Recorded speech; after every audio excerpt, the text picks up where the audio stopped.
the Pierce County Charter Review Commission is holding another public meeting, 6 o'clock Monday evening, to discuss a long list of potential amendments that could go to voters this November. They haven't decided yet which of potentially 20 amendments will go to voters in November, but they're voting on that. Some of those votes could happen as soon as this evening. And among the most controversial of those amendments are those concerning the office of the currently elected sheriff. Now, Proposal C1 seeks to change the Pierce County Sheriff from an elected to an appointed position, a position to be appointed by the Pierce County Executive. It would also set some specific qualifications, very similar to what Senate Bill 5974 sought to do. That legislation signed into law by Governor Ferguson, but then put on hold because of a couple of legal challenges. A judge in Thurston County Superior Court said she sees some definite constitutional issues with it. So it's on hold, but Pierce County is basically trying to implement the same thing, moving ahead to change their elected sheriff's office, regardless of 5974 being placed on hold. So the commission held a rare weekend meeting on Saturday morning, this past Saturday, June the 13th. Not a lot of attention to it because they really only announced it about 24 hours before. And this was to provide the public with an opportunity to weigh in on these amendments before they decide which ones to move forward. They have to have a minimum number of public meetings ahead of the commission deciding which ones to move forward. Now, members had to abruptly cancel a meeting last Wednesday evening. People were already there. The room was filled with like 20, 30, 40 people that were signed up to testify. Members had to suddenly cancel that when they were notified that they had not required the appropriate public meeting notice for it. So even though everybody was present, they had to say, sorry that you made this trip. Some people drove a long way to the meeting, but you're out of here. And so that's why they scheduled the rare Saturday morning meeting. Now, I watched about the first hour and 20 minutes of that. It was available via Zoom to participate. So I watched, and the vast majority of folks who were giving public testimony were telling commission members they oppose amendments to change the office of the elected sheriff. That's currently Pierce County Sheriff Keith Swank. So here are a couple of comments. I want to put these up from some of the people who testified to give you kind of a flavor for how that testimony went. One woman, a Pierce County resident by the name of Valerie Harpwell, said, "Who do you think you are? The mindset to think you're superior to the people that know how to vote. We're just as intelligent as you are. We have a moral compass just as you do. Why would you do that to the people of Pierce County?"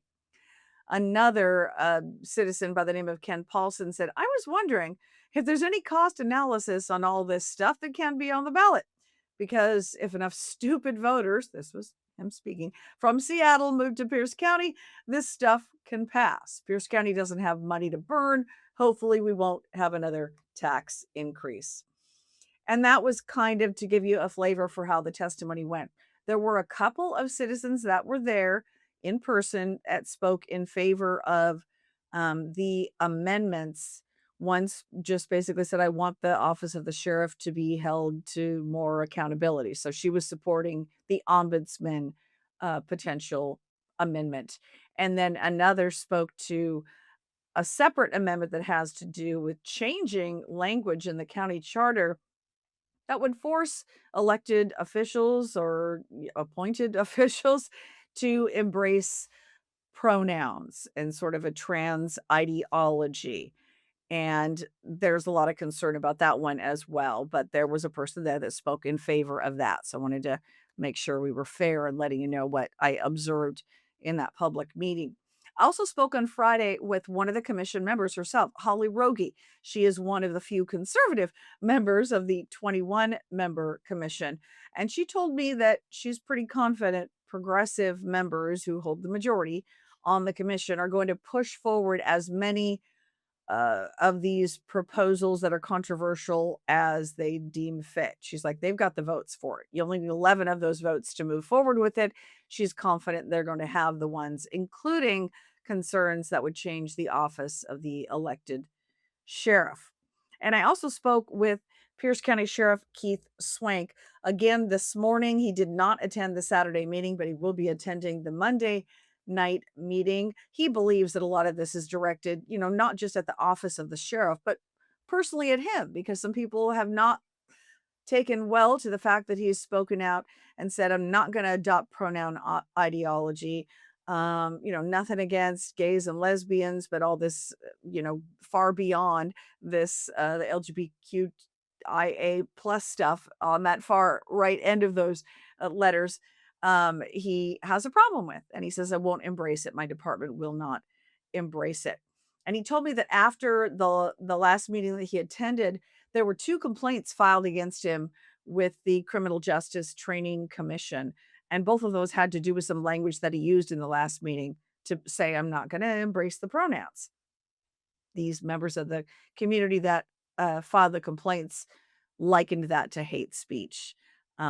So one of them was speaking directly to one of the amendment proposals, which is C36. And it basically says, you're going to have to use non-discriminatory language. You're going to have to modernize the language used to reflect today's sort of trans ideology. Sheriff Swank says he's not about to do that. All of the LGBTQIA, it's the plus plus people. Those are the, when it says plus plus is weird. That's what you have to worry about. Like, I'm gonna try to put a post together to put on X because people are wearing these shirts that say love is love, right? That's what they've been pressing on us for a long time. And it sounds like, oh, it's so innocuous, it's no big deal. But no, what they want you to think is love is love. Therefore, if I'm an adult and I love a child, love is love. If I'm an adult and I love my dog that way, love is love, right? That's what they're trying to do. And that's been going on for a long time.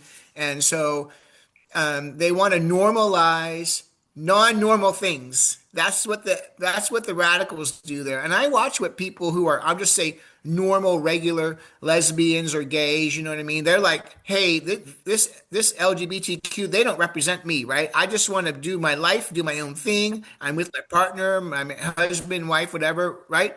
And they're not into this radicalism. And I think, and I'm hoping that those people, I'm going to say the normal people, will say enough is enough, and we are not voting for this craziness that you crazy whack jobs want to put forward.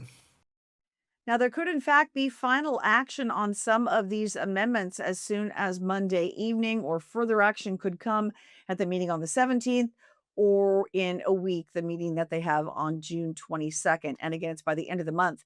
They have to make a decision on any of the amendments that would, again, go to voters. Voters will have the final say come November. And as I mentioned, 11 members of the 21-member commission have to approve sending these to voters before any of them will be adopted. So the meeting this evening, if you're seeing this and inclined to attend, is at 6 o'clock at the Annex building on, it's at 2401 South 35th Street in Tacoma.